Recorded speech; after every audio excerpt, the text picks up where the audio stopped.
Mic check, 1 2 1 2. What's up, y'all? It's your girl Honey T from The Main Hustle. For those who do not know me, I am a 25-year-old master loctician based in Southwest Houston, Texas. Been doing hair in general since I was 15 years old. I narrowed down my niche maybe about 5 to 6 years ago, specifically to focus on locks. And this video is going to be about everything that you need to know before starting your lock journey. Okay, so we're gonna be starting off talking about the different types of locks that there are. There's so many different types. So you have regular 2-strand starter locks, you have comb coil starter locks, instant locks, lock extensions, there's micro locks, which can also be considered sister locks, but sister locks is trademarked, so micro lock. They have braid locks, like the list literally goes on. There's so many variations of what kind of method you can use in regards to starting your lock journey. So I would definitely say in regards to which one I would recommend, some people that like to go the traditional route. So I would definitely recommend like the 2-strand twist or the comb coils if you want to go the natural way. I always definitely say that 2-strand twists give you more of like a textured look rather than comb coils that give you more of like a solidified lock. It's like just an even straight down. If you're looking to kind of skip the what is known as the ugly stage, first and foremost, let me stop here and say this. There is no such thing as an ugly stage. And the number one thing that I always say, your lock journey is based on how well you take care of your hair. It's always going to be about your maintenance. And what a lot of people fail to realize is low maintenance does not mean no maintenance. So if you want to skip what I would consider as the budding stage, because that's what it is, I would definitely recommend you going the instant lock route. Now your hair does have to be a certain length in order to achieve the instant lock look, but if it's a certain length, which I usually go through and have in-person consultations before we even get you on the books for a service like that, just so that I can go in and make sure that it is enough hair for me to instant lock. Because once I go into instant locking, your hair is going to shrink up a little bit. You're going to lose a couple of centimeters. Maybe you could lose up to an inch depending on how dense your hair is. But with that being said, always make sure you're booking a consultation, whether you're the client or you're the stylist. They come in there with the itty bitty bonbons, then what you gonna do? So next, if you're going for a very specific type of look, if your hair is super short and you don't want to start with what we used to call when I was younger, the roly-polies. So if your hair is shorter and you like, no, I'm not trying to wait on no hair to be growing, like I want it right now, then I would recommend the lock extension. So with the lock extensions, again, there's so many different types of lock extensions out there. There's handmade lock extensions, long lock extensions, short lock extensions, skinny lock extensions, fat lock extensions, curly lock extensions. Like there's so many different variations, so many different colors, so many different textures. Like you going for a specific look and you got a little throw or something, baby, get you some lock extensions. Okay, so now if you are going for something that is a little bit more upkeep but at the same time not really, like if you really want to go on a journey, then that's when we need to get to talking about the micro. So your girl don't be doing the micro locks like that, so it's only so much I can tell you about that, right? What I do know is it is a hell of an investment. However, it's beautiful. Like it is genuinely beautiful, and it is something that I've considered getting into, but I haven't got into it yet. So yeah, but I know for a fact like you're able to stretch out interlock services, retail services in between appointments. They can go up to like 3-4 months. I didn't think people go 3-4 months before they did when it got a retire. I would never recommend going that long just because your hair can start to marry together. That's a whole nother topic for another day. So those are the main methods of starting your lock journey. So I'm going to be telling you a little bit about the starter stage. So when you first get your install, so you're just getting your regular traditional starter lock. You're going to get your install. You're going to wait 4 weeks if possible. I know some people, they be having a little bit more going on than others. It might be the conditions of where you work. You might exercise a lot, so you're sweating a lot in your scalp. Your hair holds all of that dirt and sweat. Like it can become a lot. And some people do have like scalp conditions. You might have psoriasis, things like that. So I always recommend the initial game plan is to wait 4 weeks until you get your first wash, which is when you would do your first retwist. If you can't wait that long, there are methods that you can use to wash your hair before you come in to get that first initial retwist. Now, I feel like the biggest known myth when it comes to locks in general is that when you first get them, oh, I'm not supposed to wash my hair, oh, the dirt make it grow, da da da. Who said that? Like, who? I want to know who said that. Who planted that seed? You feel me? Like, no. The devil is a liar. When it comes to that, water is your best friend, okay? Hydration is your best friend. If your locks are dry, they're going to break off. Now they on your pillow. If they're dirty, they're going to stink. You can get mildew in your hair, all types of stuff. Like, why wouldn't you wash it? Why wouldn't you wash it? The more you hydrate your hair and wash your hair, that's going to activate the locking, the natural locking of your hair. When your hair gets wet, it expands, and then once it dries up, it starts to shrink back together. And as it shrinks back together, it's going to tangle in with the hairs around it, and that is what forms a lock. So you need to put some water on that shit.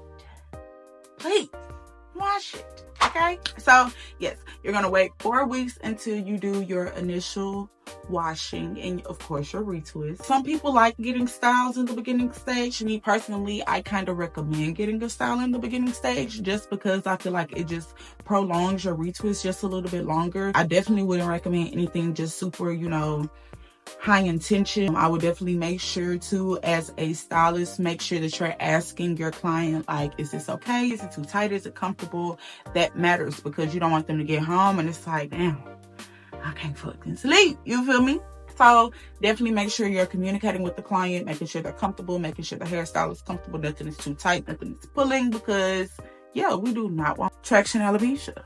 Please. You're going to come get your first retwist. After that, I would definitely say you can come every 4 to 6 weeks for your next maintenance. A lot of people ask if I recommend getting a style every time. Me personally, I would just say that honestly, it doesn't really matter. If you want a style, then you can get a style. All that matters is that the stylist is not doing it to the point to where it is causing thinning or it's too tight or it's hurting or it's uncomfortable. The style should not hurt. It should not be uncomfortable. Now, another thing that I will say is once your locks start to form, that's something that I've seen a lot with people when they start their lock journey. For some reason, we become tenderhead.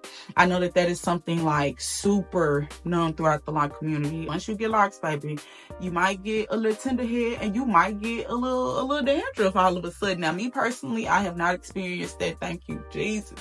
Lord, I cannot with the flakes. I just really, really cannot with the flakes. I feel so bad for my clients, and it's so many types of, it's just bad, y'all. I done seen all different types of things growing up people's cabinets. Like, oh my God, what is that?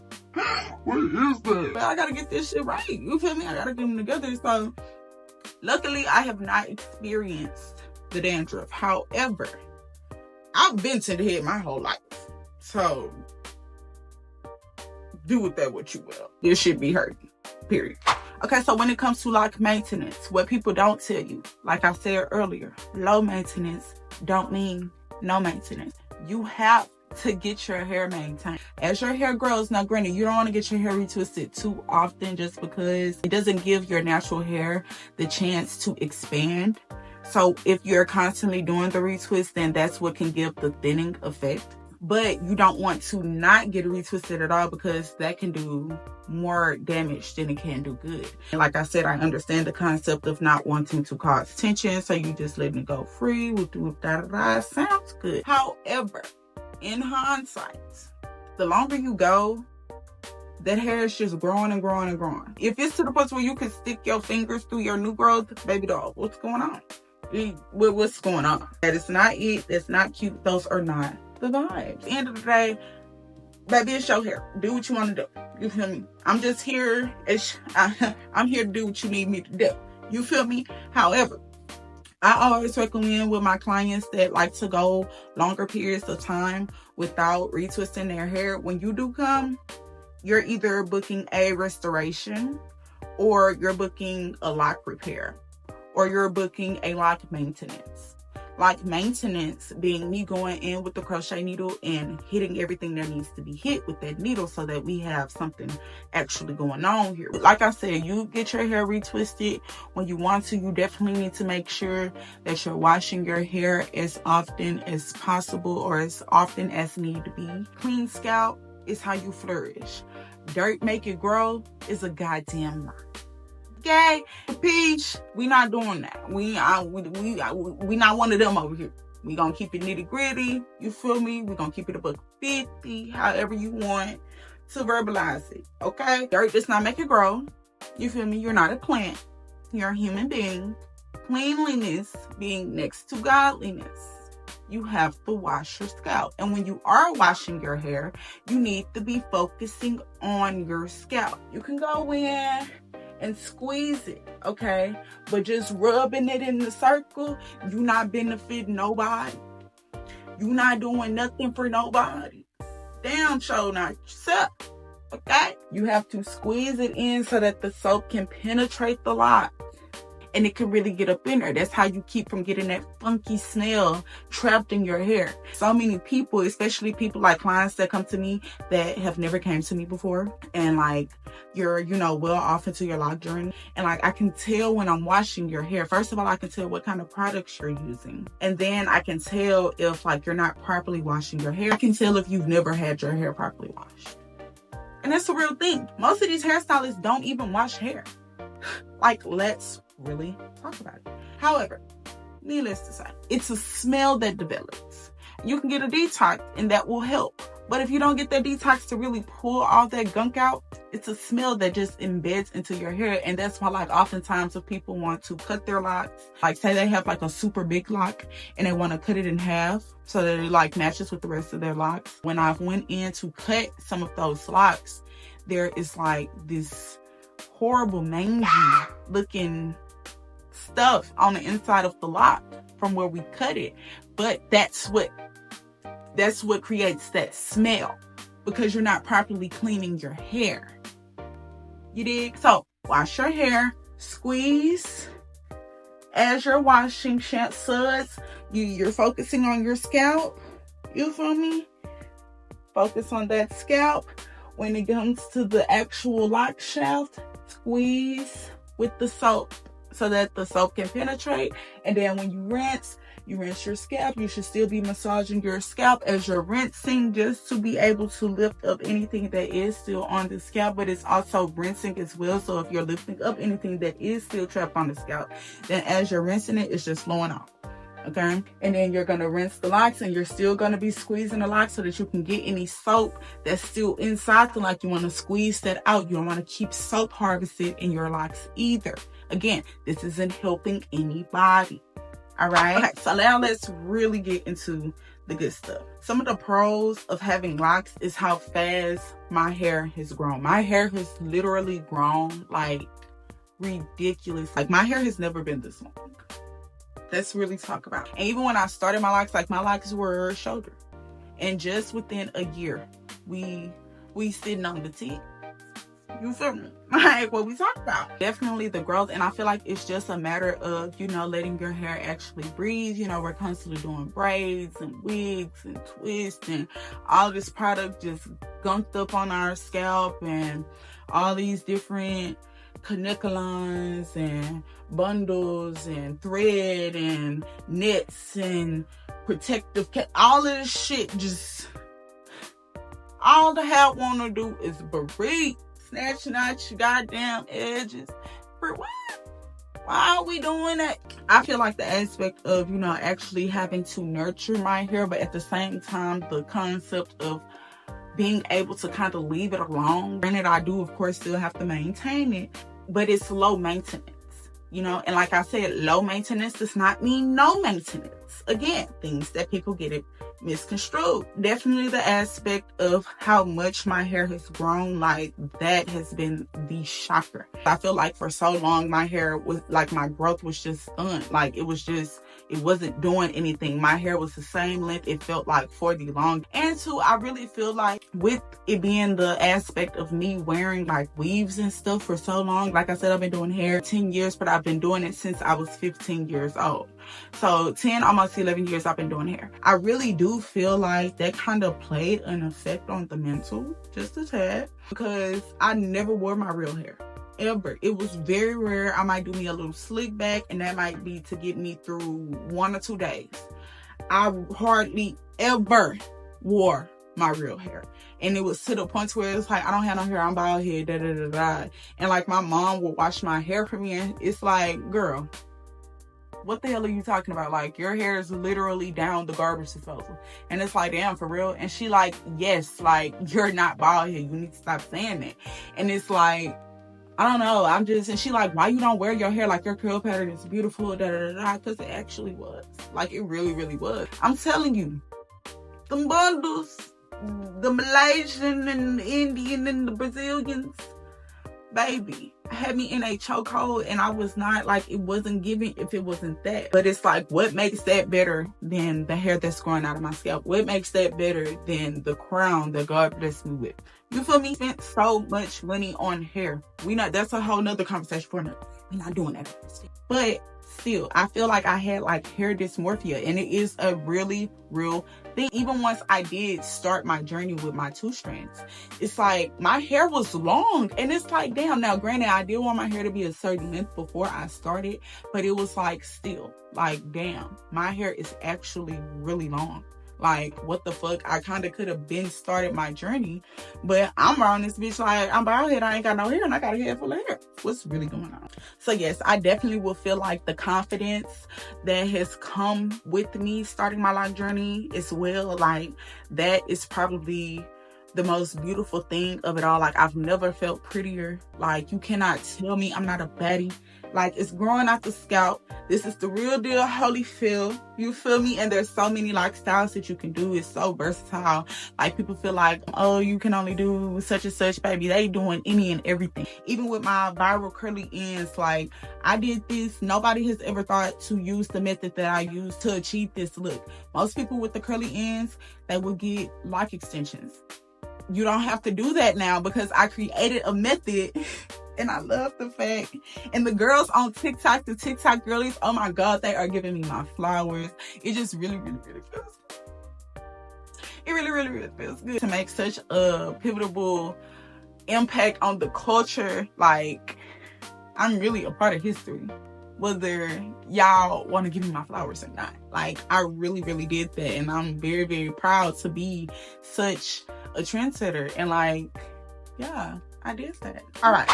So next, let's talk about the cons that don't nobody want to talk about. The number one con that I've seen so far with my experience in the lock field is just how some people can literally just neglect their scalp. And like, I'm no offense, no shade, no tea, nothing, right?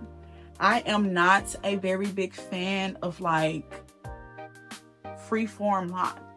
I don't like those.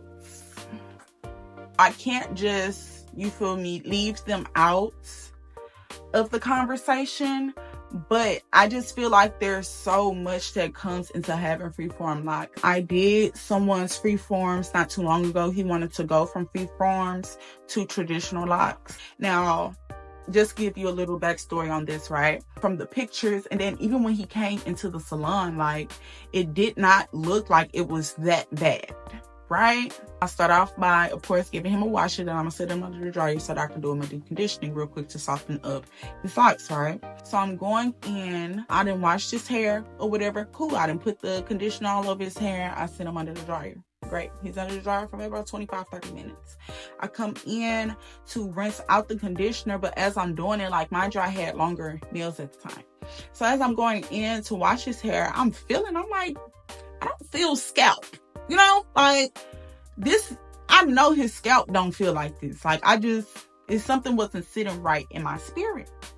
So I was like, okay, you can come back in the room to the chair or whatever. So we go back to the chair in my suite, and I'm looking in his hair because now, you know, I'm trying to see what's going on because something just wasn't sitting right, baby. I wasn't nowhere near no scalp.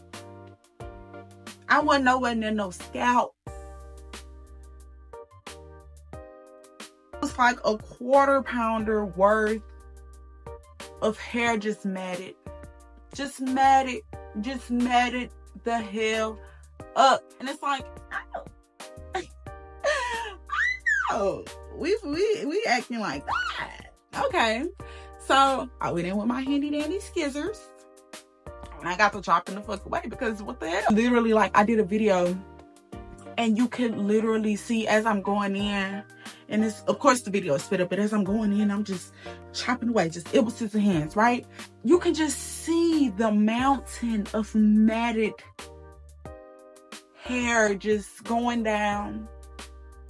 It's just like mountains, lumps of what the fucks, just slowly but surely getting smaller. And it's like, oh my God. I went in and washed his hair again, right? Gave him the best wash that he's probably ever felt in his life. His toes were cracking. Literally. His toes cracked. But he was like, oh my God, like, I cannot tell you the last time I've even been able to feel my scalp. Like, I can literally feel, like, it feels like my scalp is breathing. That he had his hair like that for like 3 years. You ain't washed your hair in 3 years. You ain't washed your scalp for 3 years. Three. That's crazy. That's diabolical. You gotta wash that scalp, man. I've seen so many different types of conditions with people's scalps. And it's like, you know, I appreciate the trust that people have in me. It's impeccable, actually. But in certain situations, it's like, baby, I need you to go see the dermy. You need a dermatologist. Like, there's only so much that I can do, you know? You have to go talk to them people and then tell me what they're saying so that we can figure something out from there. But some of this stuff is like, yo, what is that? I've had a client come in and his dandruff, like, is so unique. It's wet. Like, it reminds me of like cheese. It's cheesy. Like moist. What is that? I'm scared to touch this shit. Gloves and all. Why do I have all 3 pairs of gloves? Lord, look. Y'all have to take care of your scalp. Wash your damn hair. Okay? Wash your hair, please. Please. And if that shampoo that you use is not working, first of all, how long have you been having that shampoo? Products expire. Y'all killing me. For real. Most products expire within 6 months to a year. Products can last up to 4 years. A little depiction on the back of most hair products in general. It's real small. It looks like a jar with the top off. So it's gonna be the little picture of the jar. There's gonna be the picture of the little top off the jar. And inside the jar, it's gonna be 2 numbers. It might be 1 or 2 numbers, and then it's gonna be an M. If it says, for example, the product expires in 6 months, it's gonna say 6M. That means 6 months after opening the product, 6 months after popping the seal, the product's no good, okay? That matters. I had a client years ago who came to me. I started his LOC journey. He came back and his scalp was literally in shambles. And it's like, oh my God, what the hell happened to your scalp? And he was like, I don't know. My mom has been putting something on my hair, but you know, every time she puts it on, like my hair gets super, super irritated. So I'm like, okay, bring me the product the next time you come. So he came to his next appointment.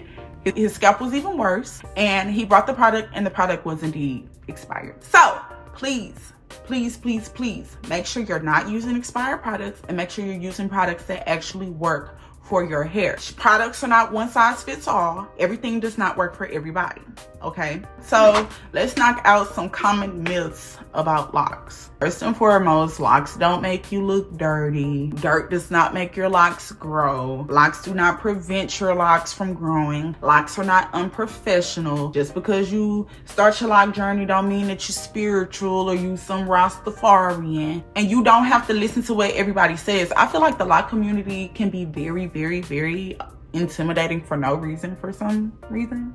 y'all can be a little pissy sometimes, and I don't be liking it, because at the end of the day, it's your journey and you don't have the right to dictate what somebody else chooses to do in theirs. You get what I'm saying? Like, no. And baby, at the end of it all, like, the culture of locks has, you know, stepped it up a couple notches. Like, it ain't what it used to be. I just be feeling like it just be too much say so on what other people are doing with their hair, baby. It's your journey. It's your hair. That hair is growing out of your follicles. You feel me? Do what you please with your hair. And as well, there's also this very, very, very nasty pretense that your locks are supposed to look like somebody else's journey just because you saw a picture on Pinterest and that's what made you want to start your journey. A lot of people are only joining the lock community just because it's trendy and not because it's something that you want to do. And I've often had conversations with potential clients, with clients that had already started their lock journey that were second guessing it. If you're only doing it because you think it's cute, then maybe it's not the style for you. Maybe you need to get you some invisible locks or something. Maybe you can get you some extended 2 strands. You feel me? Maybe you can do you some mini twists. Maybe you need to do something that's temporary instead of making such a big commitment when it comes to the actual journey. Everybody wants to be cute, but nobody wants to go through their journey. Not about the destination, it's about their journey. Okay, so mistakes that I often see when it comes to having locks. Numero uno is always going to be using any wax-based products. I am completely against it. That shit is horrible for your hair in general, let alone a lock. It's never coming out. You're never going to get it out, period. It's like getting gum in your hair. You're not getting that shit out. It's not coming out. It's not coming out. Okay, so do not use wax-based products. I don't care if it's beeswax. I don't care what it is. If it has anything talking about some wax, it does not need to be in your head. You need to use a light product, something that's not super heavy, something that's not super greasy. I've been using the Pure brand. I think it's like Pure Nation, I believe. That's the name of the brand. I love it. I love it. It's not greasy. It's not super heavy. It actually holds. Like, it's great. I would definitely say, and sometimes I fall victim to the laziness as well, but you need to wrap your locks every night. That lint build up is real, and once it's in there, it's damn near impossible to get out as well. Again, think about it. Your hair is just tangling.